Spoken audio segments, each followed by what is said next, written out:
Feliz sábado a todos, que a bênção e a paz de Deus possa estar com cada um de vocês. Hoje é sábado, é um dia de louvor, de adoração, um dia para a gente cantar para Deus, agradecendo as bênçãos e o cuidado que Ele tem conosco, mesmo nesse mundo tão difícil.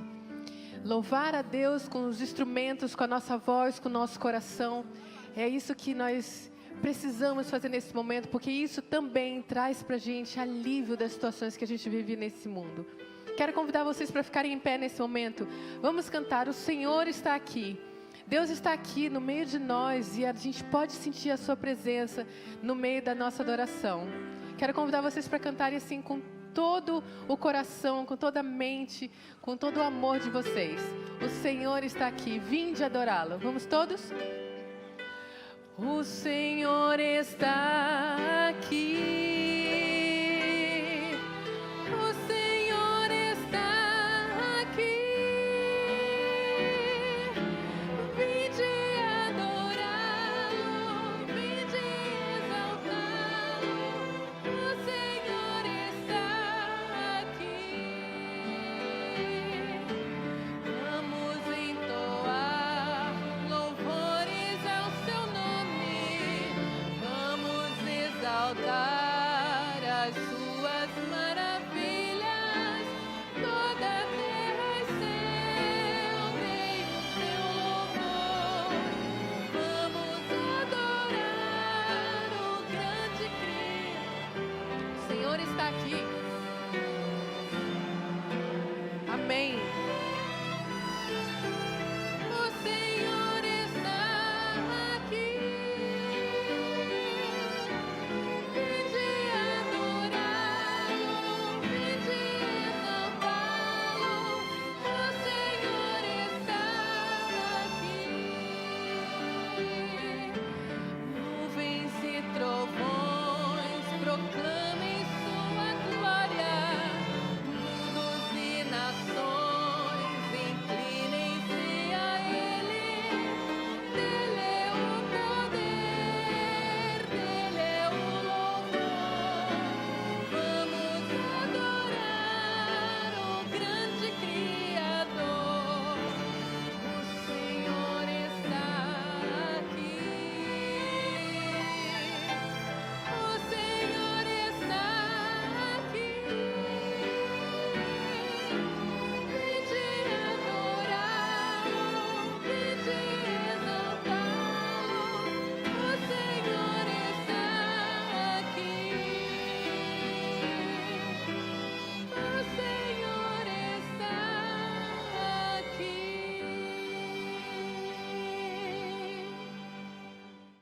Eu não sei qual é a cura que você precisa hoje, nesse exato momento. Eu sei qual é a cura que eu estou precisando.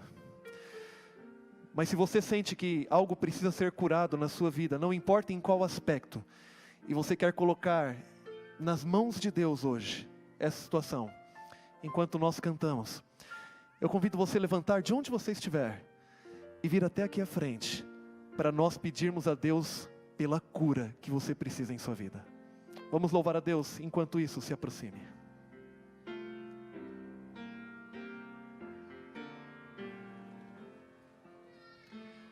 Mais perto quero estar, meu Deus, de ti.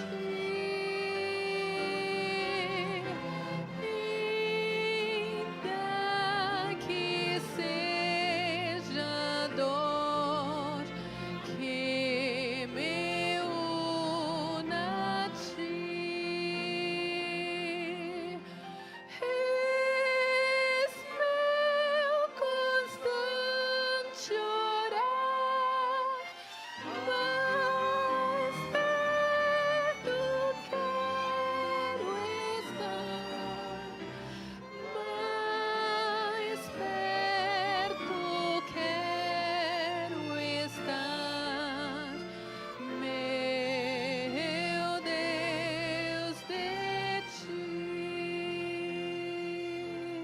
Senhor nosso grande, poderoso e amado Deus, a Ti toda a honra, toda a glória e todo o louvor. nesta manhã de sábado. Te agradecemos, Senhor, pela vida que o Senhor tem nos dado, pelo seu cuidado imediato a cada um de nós. Te agradecemos porque para cada tipo das nossas debilidades, das nossas doenças, das nossas fraquezas, o Senhor tem cura para cada um de nós. Senhor, nesta manhã, estamos aqui em pé diante do Senhor, porque queremos colocar um aspecto da nossa vida que precisa ser curado. Famílias precisam ser curadas, Senhor. Existem pessoas que precisam da cura física, cura financeira, cura emocional, psicológica, cura espiritual. Eu não sei, Pai, cada tipo de cura que os teus filhos necessitam nesta manhã, mas eu sei que o Senhor pode curar cada um deles, e eu peço que isso seja feito, e peço pelo poderoso nome de Cristo Jesus. Senhor, nós te agradecemos pela oportunidade de termos a Tua presença, porque mesmo estando contaminados pelo pecado, estando manchados, sujos, o Senhor não desistiu de cada um de nós, e o Senhor continua acessível, simplesmente ao passo de nós orarmos e buscarmos ao Senhor. Queremos pedir a Tua bênção sobre o restante desse culto, de uma maneira muito especial, sobre o pastor Estina, para que ao ele falar, ao ele abrir a Tua palavra, muitas das nossas doenças e dos nossos problemas possam ser curados pelo poder do Teu Santo Espírito. Toma-nos em Tuas mãos, nos abençoe e guarde cada coração. Pedimos isso em nome de Cristo Jesus. Amém, Senhor. Amém.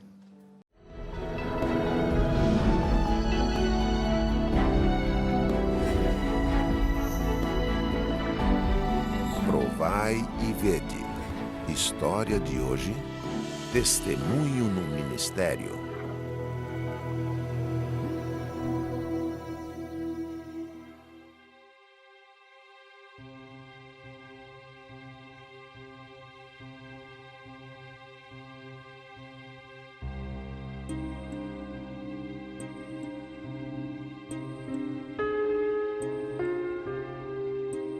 Wagner, você já viu quantas bênçãos Deus tem dado pra gente?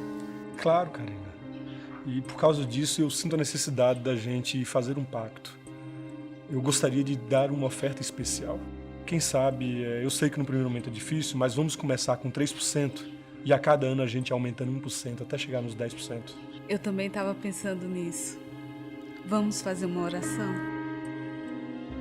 Eu sou servidor público federal há 21 anos. Desde 2005 eu trabalho no Ministério da Educação. E nesses últimos 10 anos, 7 ministros diferentes já passaram pelo comando do Ministério. E mesmo com tantas mudanças de ministro, Deus tem me abençoado. E eu fui promovido 5 vezes ao longo desses últimos 10 anos. Em uma dessas promoções, eu fui convidado para assumir a Subsecretaria de Planejamento e Orçamento do Ministério. Era um trabalho de muita responsabilidade, por chefiar uma equipe de 90 pessoas e um volume muito grande de recursos. Imediatamente eu liguei para minha esposa.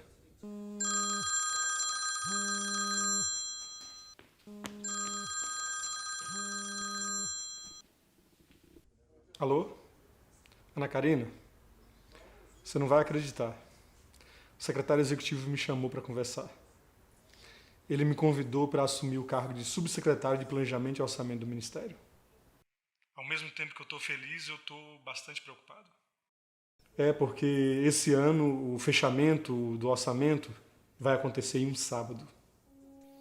Wagner, se ele te chamou, é porque Deus tem um propósito na sua vida. É mais uma bênção que Deus está nos dando. Vamos orar e Deus vai mostrar qual é o propósito dele. Tá bom. Eu já sei o que fazer.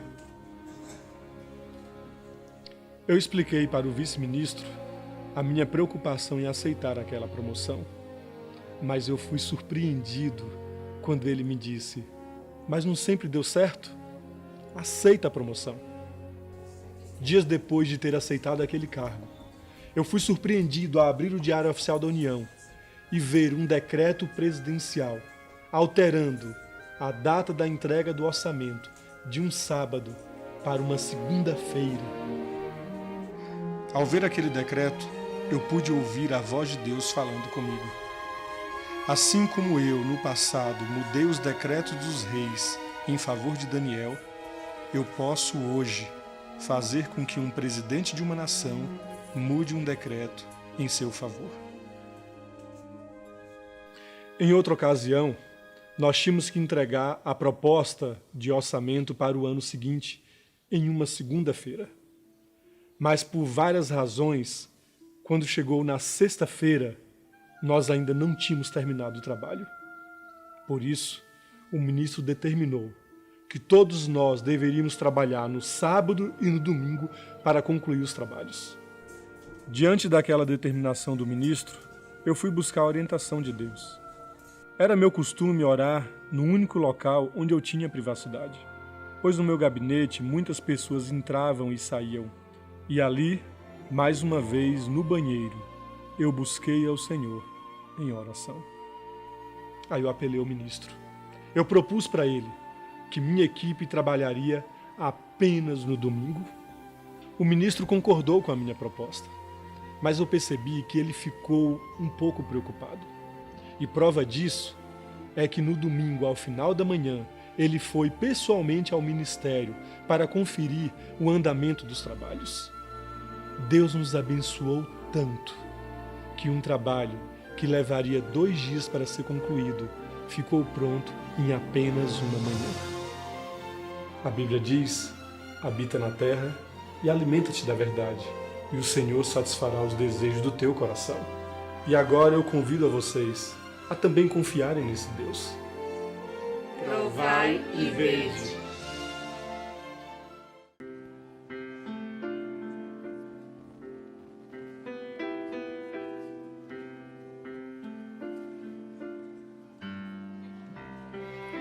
Se meu povo,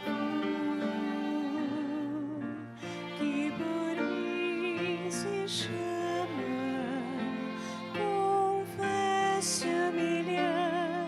confesse humilhar e orar.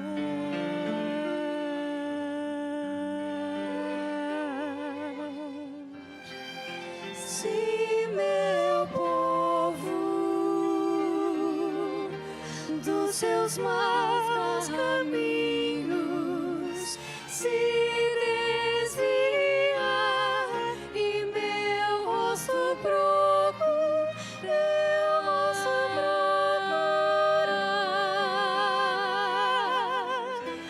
eu ouvirei as preces, eu ouvirei as preces, concederei o meu perdão darei. Se meu povo, que por mim se chama, confesse humilhar e orar,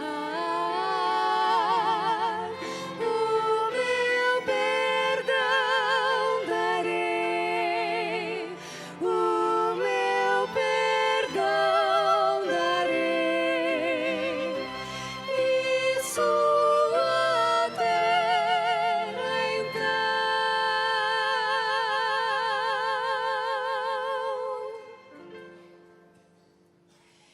eu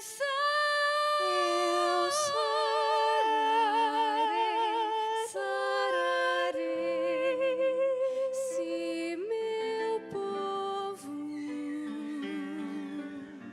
que por mim se chama, confesse humilhar, confesse humilhar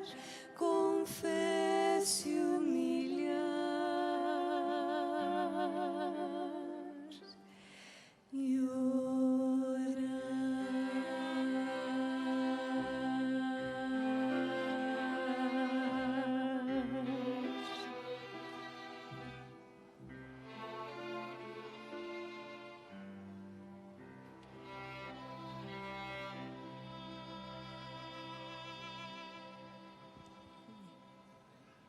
7 tons.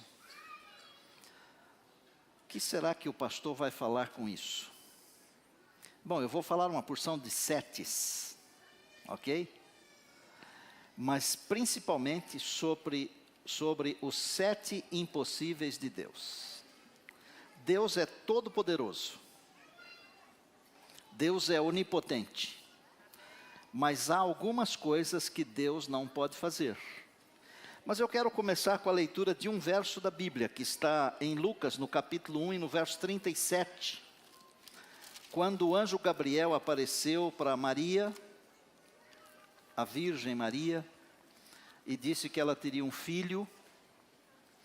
E ela disse, mas é impossível eu ter um filho, porque eu ainda não tive contato com um homem. E o anjo explicou para ela como seria a concepção desse filho. E no verso 37 de Lucas 1, o anjo falou assim: pois para Deus nada é impossível em todas as suas promessas. Queria que você ficasse com isso na cabeça. Para Deus, nada é impossível em todas as suas promessas. Então, nada é impossível para Deus em todas as suas promessas. Agora, Deus é todo-poderoso, é onipotente, é onisciente, é onipresente. Mas tem algumas coisas que Deus não pode fazer, e é sobre isso que eu quero tratar com você. Como são 7, eu quero começar com outros grupos de setes. Por exemplo, vou falar uma palavrinha sobre as 7 notas musicais, os 7 dias da semana, as 7 cores do arco-íris, os 7 pecados capitais, as 7 maravilhas do mundo antigo e do mundo moderno, 7 bem-aventuranças só no Apocalipse e, por último, os 7 impossíveis de Deus. As notas musicais, todos vocês já ouviram, conhecem, muitos de vocês são músicos. Dó, Ré, Mi, Fá, Sol, Lá, Si. E às vezes tem que chegar até o Dó, e às vezes tem que descer do Dó até o outro Dó, para fazer uma escala ascendente, uma escala descendente. As notas, elas podem mudar de nome dependendo da clave na qual elas estão, no pentagrama. Por exemplo, se estiver numa clave de Sol, ou numa clave de Fá, ou numa clave de Dó na 4ª linha, ou Dó na 3ª linha. Todas essas coisas os músicos sabem. Algumas músicas são bem longas, algumas notas, são bem longas.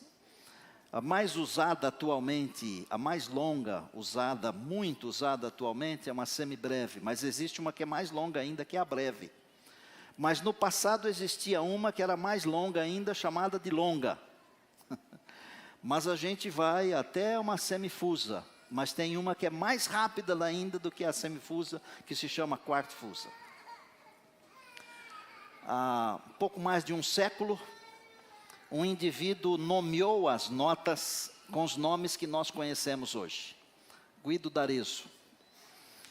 Mas muito antes deste maestro pegar o hino que foi escrito para São João Batista e utilizar as primeiras sílabas de cada estrofe para dar os nomes das notas, muito antes disso, o livro de Jó diz que quando Deus criou, as estrelas do céu cantavam, os anjos de Deus cantavam. 7 notas, 7 dias da semana. Nos calendários de hoje, infelizmente, estão começando a semana na segunda-feira. Já viram? A maioria dos calendários. Será que existe uma razão para isso? Existe. Mas a semana, conforme a Bíblia ensina, ela começa no domingo.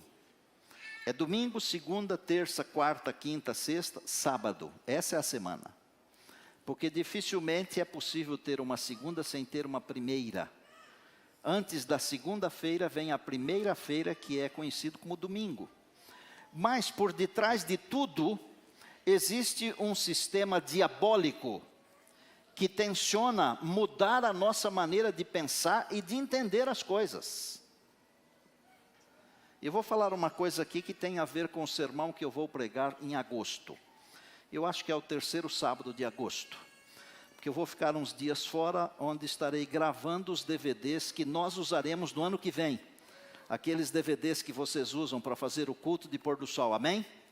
Orem para que saia bonito de novo. Vocês perceberam que esses dias atrás, uma das redes sociais, o WhatsApp, recebeu uma multa? Porque eles não quiseram repassar informações de alguns que eles julgavam ser bandidos.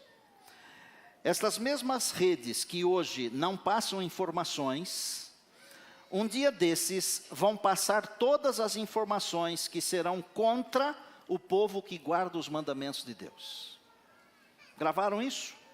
Eu vou explicar isso, penso que será no 3º sábado do mês de agosto, quando eu vou pregar de novo para vocês. Qual será o meu tema? O meu tema será: você está preparado? Ou quem está preparado? Você está preparado? Isso é para daqui uns dias. Bem, depois das 7 notas musicais e dos 7 dias da semana, 7 cores do arco-íris. São muitos setes, não é? Então, você pode observar que as cores, elas têm significados, elas têm nomes: vermelho, laranja, amarelo, olhem lá, tudo isso daí. E se a gente quiser também, para cada uma dessas cores, por exemplo, o vermelho, o vermelho é uma das cores primárias, o vermelho pode simbolizar paixão, pode simbolizar amor, coragem, essas coisas, né? O laranja, vitalidade, prosperidade. Depois vem o amarelo, alegria, jovialidade, verde, esperança e assim por diante. Existem também aquilo que as pessoas conhecem como os 7 pecados capitais. Vocês já ouviram falar disso?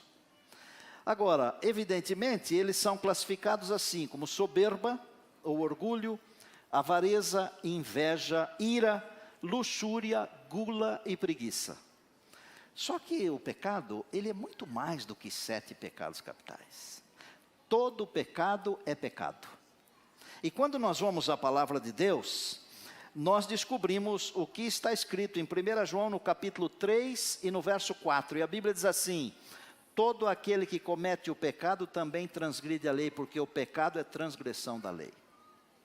Evidentemente, quando os homens classificaram esses pecados e disseram: estes são os pecados capitais, eles não estão errados no sentido de dizer que estes são pecados, mas não são só estes. E outra coisa, o pecado para Deus, ele pode ser grande ou pequeno do nosso ponto de vista, mas pecado é pecado. Pecado é separação, pecado é errar o alvo da salvação, pecado é distanciar-se de Deus. Toda vez que nós distanciamos, seja num desses pecados ou em outro, nós estamos fugindo do plano de Deus. 7 maravilhas do mundo antigo. Deveria ser muito bonito, mas existe uma que ainda dá para a gente ver, que são as pirâmides de Gizé. Kelps, Keflen e Miquerinos estão lá no Egito. Se alguém puder visitar, dá para ver ainda. Mas tem também as 7 maravilhas do mundo moderno. E uma delas está aqui no Brasil, e é o Cristo Redentor. Agora, todas estas maravilhas, elas estão relacionadas a construções, a feitos. Mas existe uma maravilha que nenhum homem pode fazer, e essa maravilha é você. Essa maravilha sou eu. E quando Deus criou essa maravilha, Ele falou assim: é muito bom. Não deixa ninguém pisar no seu pescoço. Não deixa ninguém dizer para você que você não tem valor, que você não vale nada. Não deixa ninguém dizer que você não presta. Porque Deus olhou para você e disse: é muito bom. Amém? Queria dar uma olhadinha rápida no Apocalipse para falar para vocês, mas é rápido, porque o tema principal são os 7 impossíveis de Deus. Mas falar uma palavrinha sobre as 7 bem-aventuranças do Apocalipse. Como eu sei que alguns de vocês gostam de anotar, Apocalipse 1:3, A primeira bem-aventurança: bem-aventurados aqueles que leem, aqueles que ouvem e guardam as palavras da profecia. O tempo está próximo. Amados, sábado que vem, dia 16, em algum lugar desse planeta, haverá o maior encontro ecumênico que já existiu em toda a história. Se você quiser entrar nas redes sociais para descobrir, é só acessar Together, que significa juntos em português, Together, ok? É um encontro que vai reunir bandas famosas, cantores famosos, tem mensagem do Papa, tem mensagem de muitas igrejas. E qual é a ideia? A ideia é tentar deixar as diferenças de lado. Mas eles estarão unidos numa coisa que a profecia diz. Eles estarão unidos na guarda de um dia, que não é o dia que a Bíblia manda guardar, e eles estarão unidos também na imortalidade da alma, quando a Bíblia diz que a alma é mortal. O tempo, conforme diz a primeira bem-aventurança, o tempo está próximo, porém, muito mais próximo do que nós conseguimos imaginar. Minha gente, é hora de nós olharmos para cima, porque Jesus vem vindo. A trombeta já está soando. Em breve o Senhor Jesus aparecerá nas nuvens dos céus. De Apocalipse 1:3, onde está a primeira, vamos para Apocalipse 14:13, onde está a segunda, que diz assim: bem-aventurados os mortos que desde agora morrem no Senhor. A ideia é que quem está no Senhor não morre, mas é guardado, descansa. As suas obras acompanham e tudo. Depois a terceira está em Apocalipse 16, verso 15. Aquele que vigia e guarda as suas vestes. Vigiar. Amados, é tempo de nós vigiarmos, viu? É tempo de vigiarmos. E é bom vigiar bastante e bem. O inimigo está irado, tentando destruir o povo de Deus. Vamos para Apocalipse 19:9, que é a quarta bem-aventurança. Bem-aventurados aqueles que são chamados à ceia das bodas do Cordeiro, os que são chamados para a eternidade. A quinta, Apocalipse 26. Bem-aventurados aqueles que têm parte na primeira ressurreição, sobre estes não tem poder a segunda morte. Sexta, Apocalipse 22:7. Aqueles que guardam as palavras da profecia deste livro, do Apocalipse, mas pode ser também deste livro todo, a Bíblia. E a última das 7, 22:14. Aqueles que lavam as suas vestiduras no sangue do Cordeiro terão direito de entrar na cidade de Deus pelas portas e terão direito à árvore da vida. Amém? Há outros 7, tanto na Bíblia quanto na história. Por exemplo, na Bíblia tem 7 igrejas, 7 anjos, 7 selos, 7 lâmpadas, 7 trombetas, 7 pragas. É muito 7. Mas eu quero ficar com o último bloco de 7. Os 7 impossíveis de Deus. Seria bom você olhar a palavra agora e com afinco, a Bíblia Sagrada. A carta de amor de Deus para você e para mim. Quando Deus apareceu para Abraão, Gênesis 18:14, Deus falou para ele assim: daqui 1 ano vocês terão um filho. A Sara estava lá dentro da tenda e sorriu. 90 anos, né? 89, sei lá. Estava assim muito além, né? Da maternidade. Abraão também não acreditou. E aí o Senhor falou para ele assim: acaso para Deus a coisa demasiadamente difícil? Acaso para Deus a coisa impossível? Eu vou primeiro dar umas informações aqui para comprovar a você que Deus é onipotente, isto é, todo-poderoso. Que Deus é onisciente, que Deus é onipresente.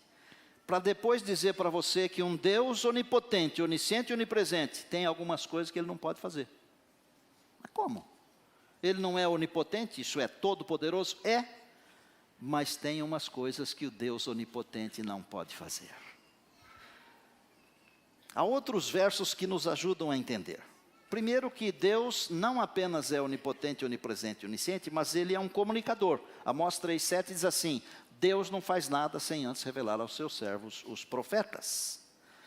A Bíblia diz no Salmo 139 que Deus está em todo lugar. Para onde eu me ausentarei do teu espírito? Deus está em todo lugar, não dá para fugir de Deus.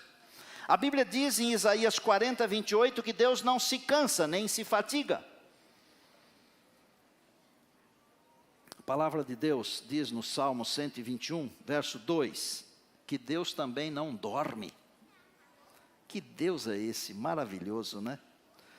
Esse Deus, Mateus 28, 20, prometeu estar conosco todos os dias até a consumação dos séculos. Esse Deus é Deus, amém? E quando nós falamos Deus, nós queremos dizer tudo. Agora, você precisa saber que tem algumas coisas que esse Deus, que é tudo, ele não pode fazer. Mas pastor, aí o senhor está diminuindo a onipotência de Deus. Não estou, sabe por quê? Porque essas coisas que Deus não pode fazer, elas acabam comprovando a sua onipotência. Por exemplo, o primeiro impossível de Deus está em Hebreus 6:8. A Bíblia diz, é impossível que Deus minta. 6:18 de Hebreus. Deus não pode mentir. Mas por que Deus não pode mentir? Porque o seu caráter é o caráter da verdade. A sua palavra é a verdade. E alguém cujo caráter é a verdade, não pode mentir. Isso diminui a onipotência de Deus? Não, pelo contrário, estabelece a sua onipotência. Por outro lado, se Deus não pode mentir, a Bíblia diz em Números capítulo 23, no verso 19, que Deus não é homem para que minta. Quando a Bíblia diz Deus não é homem para que minta, não apenas está dizendo que Deus não mente, mas também subentende-se que o homem mente. Deus não é homem para que minta. Isso quer dizer, se Deus fosse homem, ele mentiria. Deus é Deus. Agora, o que é a mentira para Deus? Provérbios 12, 22. Os lábios mentirosos são abomináveis a Deus. O caráter de Deus é tão santo, tão puro, que ele não apenas não pode mentir, como ele não consegue conviver com a mentira. É abominação, uma coisa que é horrível. Agora, pior do que isso, é que os mentirosos não irão para a eternidade. Apocalipse diz isto, capítulo 22, verso 15, falando da cidade de Deus, o Apocalipse diz assim, fora ficam os cães, os mentirosos, os idólatras, etc. Os mentirosos. E eu estou orando aqui no meu coração, para o Espírito de Deus tocar a sua mente, o seu coração, para você desejar ser como Deus. Nós deveríamos odiar a mentira, como Deus odeia a mentira. E odiar a mentira significa não compactuar com ela. Significa não mentir. Algumas vezes o cristão, ele se dá mal nesse mundo aqui, porque ele não mente. Já perceberam? Porque às vezes uma mentira poderia salvaguardar alguma coisa. Mas dizem que a mentira tem perna curta. É mentira. A mentira não tem perna. Ela não anda. Ela cai. Mais cedo ou mais tarde, mais dias, menos dias, todas as mentiras serão descobertas. Deus não mente. Está claro?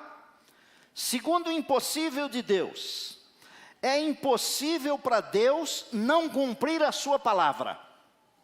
Tem um lado negativo, um lado positivo. O não cumprir a sua palavra. O fato de ser impossível para Deus não cumprir a sua palavra. Isto quer dizer o seguinte, que tudo que Deus prometeu de bom para você, Ele vai cumprir. E se você estiver debaixo do guarda-chuva de Deus, você estará debaixo das bênçãos de Deus. O outro lado, e esse é ruim. O outro lado é que se Deus falou uma coisa, essa coisa vai se cumprir. Por exemplo, Isaías 55. Diz assim, que assim como a chuva e a neve descem do céu e para lá não voltam, antes de regar a terra e abençoar a terra, Deus falou assim: assim será a palavra que sair da minha boca, não voltará para mim vazia, mas fará o que me apraz e prosperará naquilo para qual eu a designei. A palavra de Deus não volta vazia. Em Jeremias capítulo 1, verso 12, o Senhor Deus falou assim: eu velo pela minha palavra para fazê-la cumprir. Deus vela por sua palavra. Agora, pensa aqui comigo. O mesmo Deus que vela por sua palavra para me abençoar quando promete uma bênção, Ele também vela por sua palavra, para sua palavra se cumprir quando eu não ando de acordo com os ditames da consciência de Deus.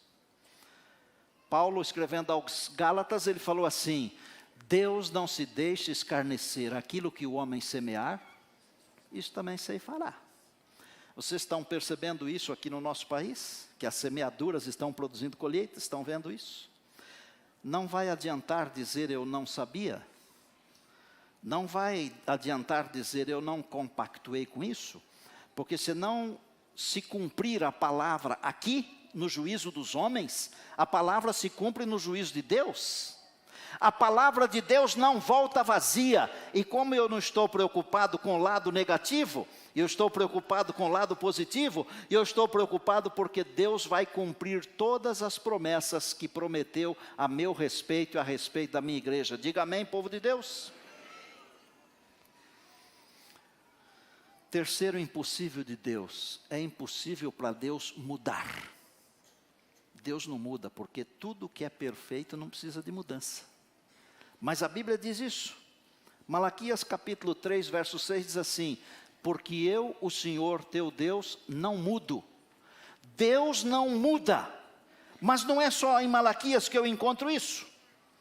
Quando eu leio Tiago, no capítulo 1 e no verso 17, eu descubro o seguinte: que toda boa dádiva advém do Pai das luzes, de Deus.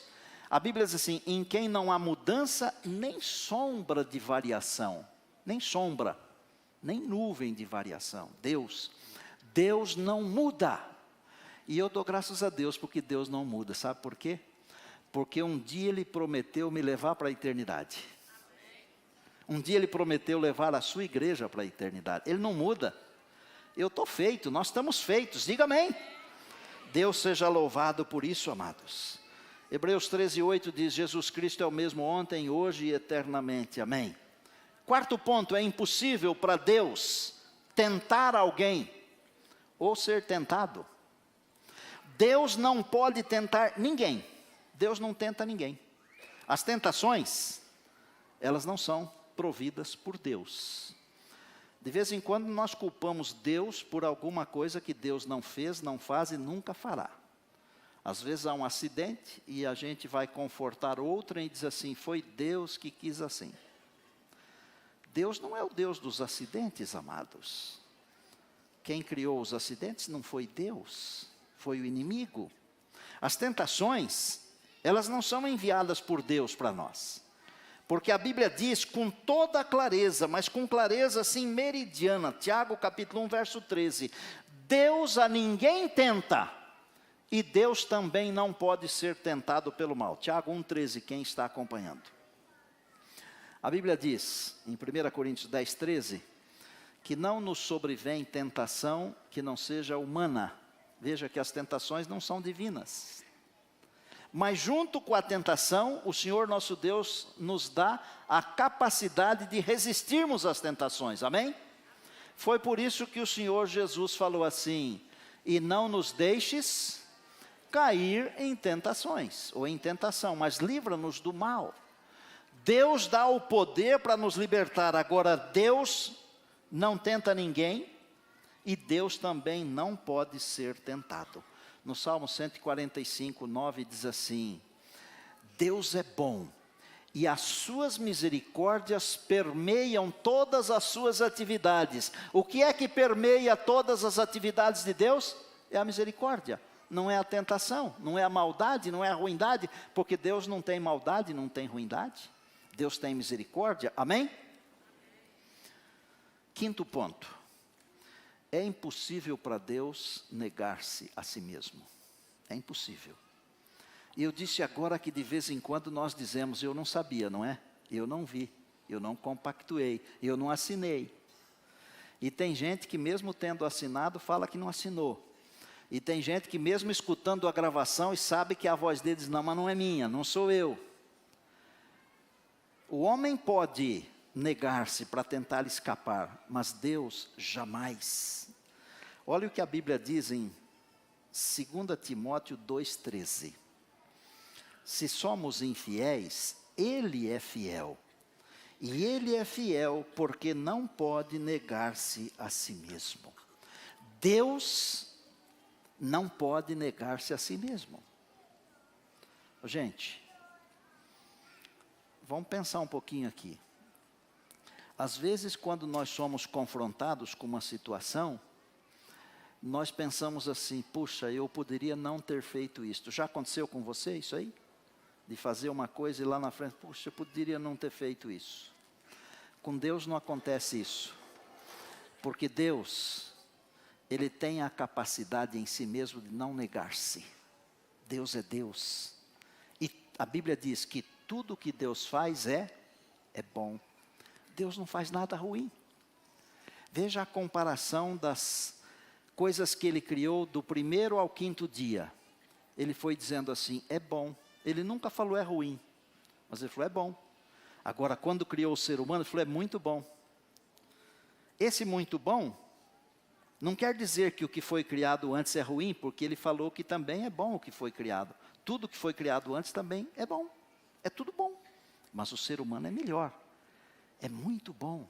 Deus não faz nada ruim, por isso Ele não precisa negar-se a si mesmo. E é impossível Deus negar-se a si mesmo. 6.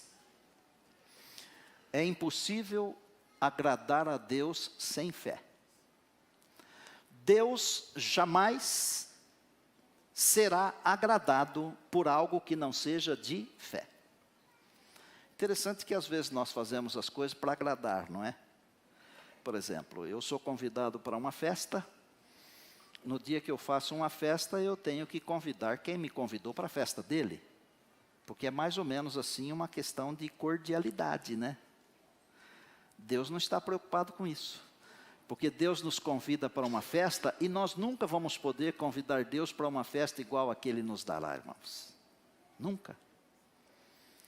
Mas é bom lembrar que quando nós fazemos as coisas com fé, nós agradamos a Deus. E eu vou um pouco mais além, se você me permitir. E é claro que me permite, obrigado. Qualquer coisa que nós fazemos, se não for feito pela fé, não tem valor diante de Deus.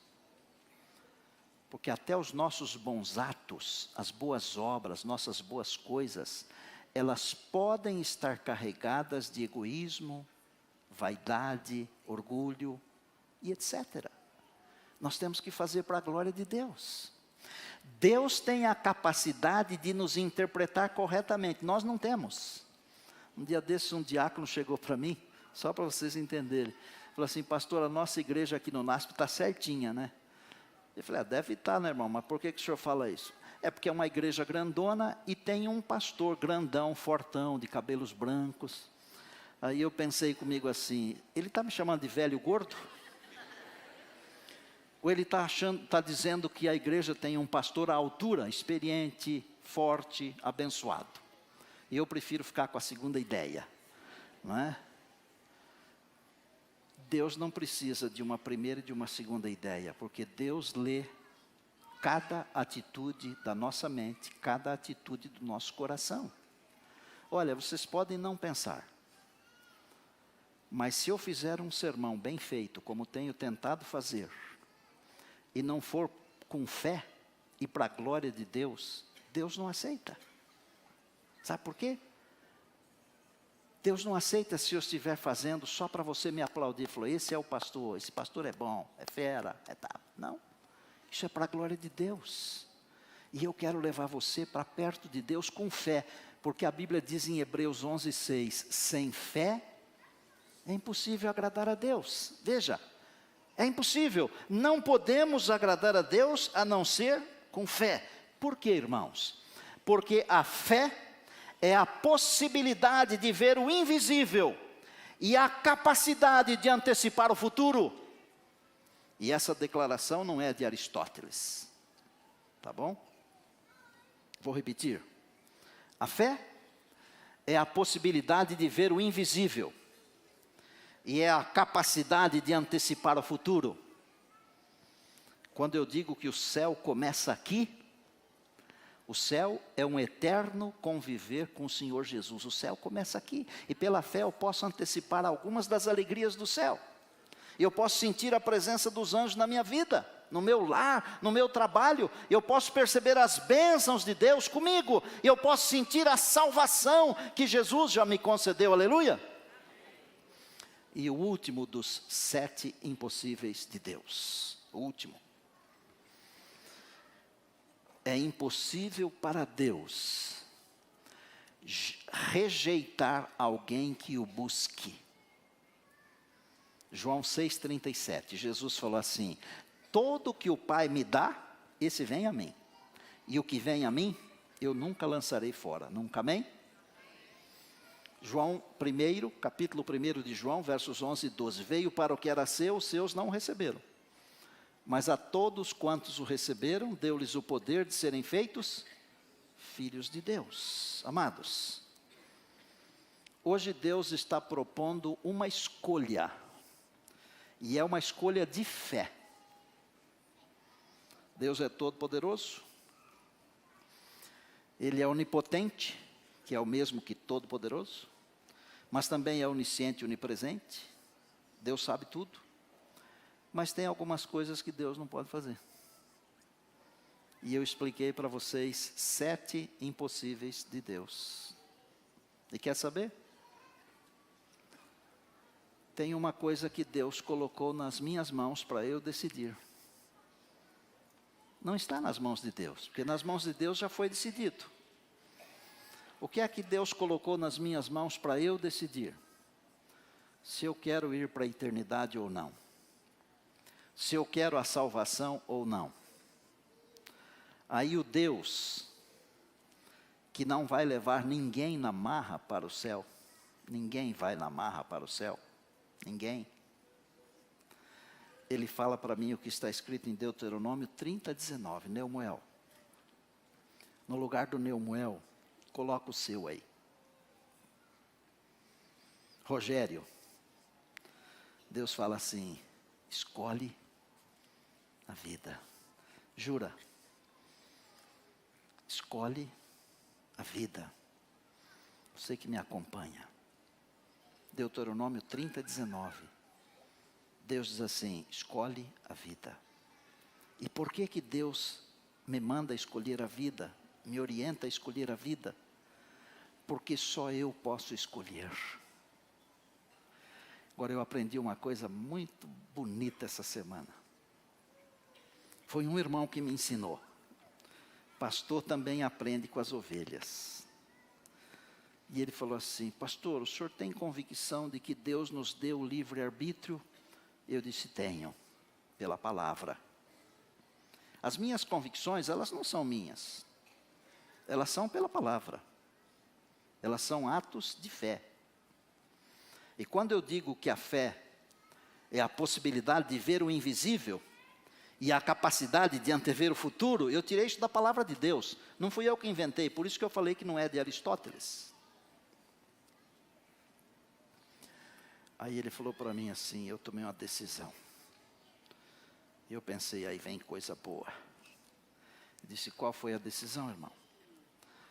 Ele falou assim: eu entreguei o meu livre-arbítrio na mão de Deus. E eu falei para Deus: o senhor pode tomar a decisão que o senhor quiser para a minha vida. Eu quero convidar você, hoje, a escolher a vida. Pedir que a Ivane venha aqui, por favor. Escolhe a vida. Sabe por quê? Porque se você escolher a vida, o meu Deus, o nosso Deus, Ele tem a capacidade de transformar você.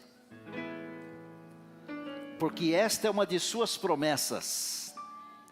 E a Bíblia diz, e foi o primeiro verso que eu citei para você hoje: não há impossíveis em todas as suas promessas. Se Deus prometeu me levar para a eternidade, e eu disser quero ir, Ele me levará.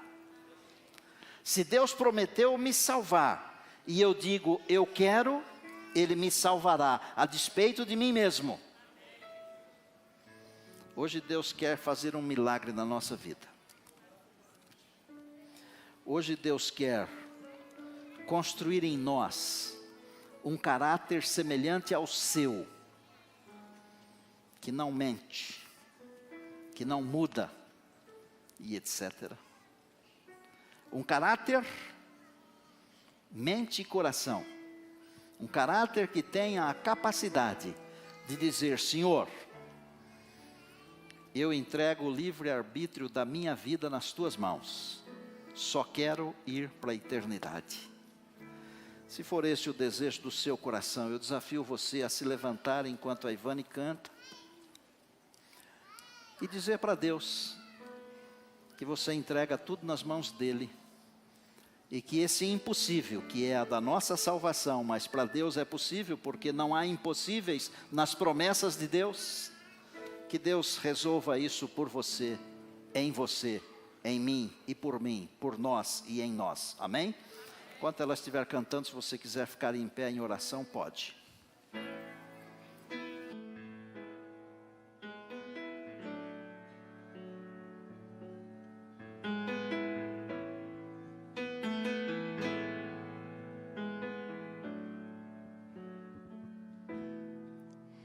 O meu Deus é o Deus do impossível. Jeová Jireh, o grande El Shaddai, que abriu o mar vermelho e ao seu povo fez passar, que da rocha água limpa fez brotar. O meu Deus é o Deus do impossível, que liberta encarcerados das prisões, faz da estéril mãe de filhos, restaura a alma do ferido e dilata o amor nos corações.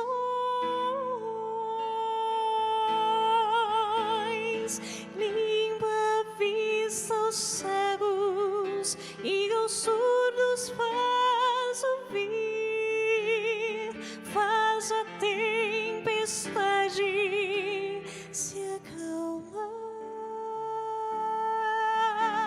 que andou por sobre o mar e ao mudo fez falar, paralíticos e coxos fez andar.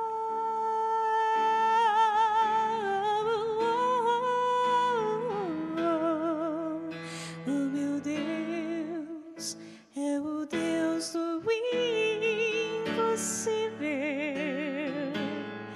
é o mesmo hoje e sempre há de ser. O meu Deus é o Deus do impossível e fará o impossível para você, e fará o impossível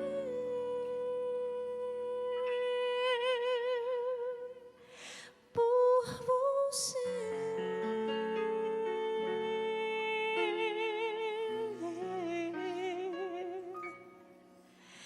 E fará o impossível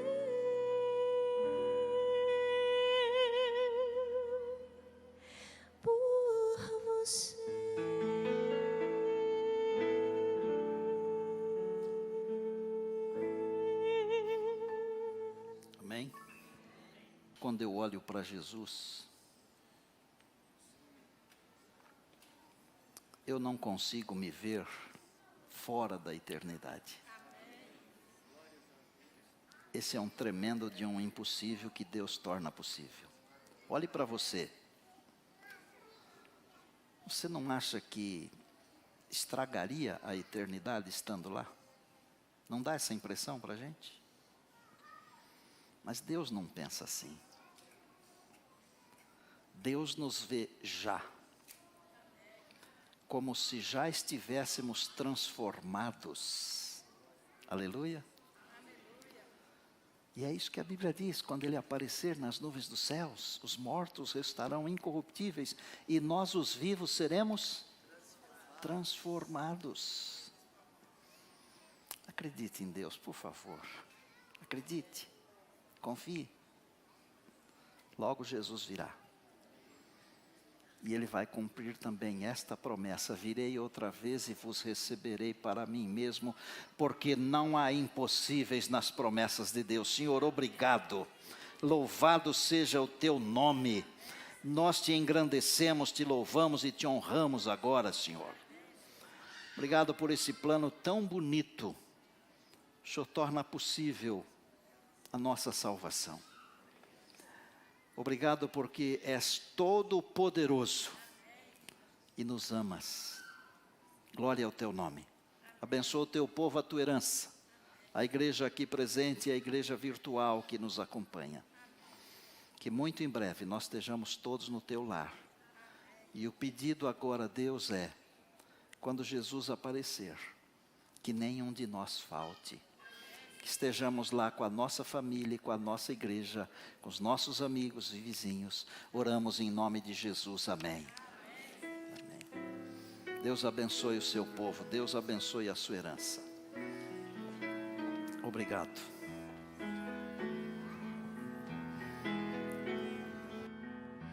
Em paz eu vou. Participe conosco dessa experiência de adoração a Deus em uma das igrejas adventistas espalhadas pelo Brasil. Entre agora no site encontreumaigreja.com.br e localize uma igreja próxima a você. Estamos aguardando a sua presença.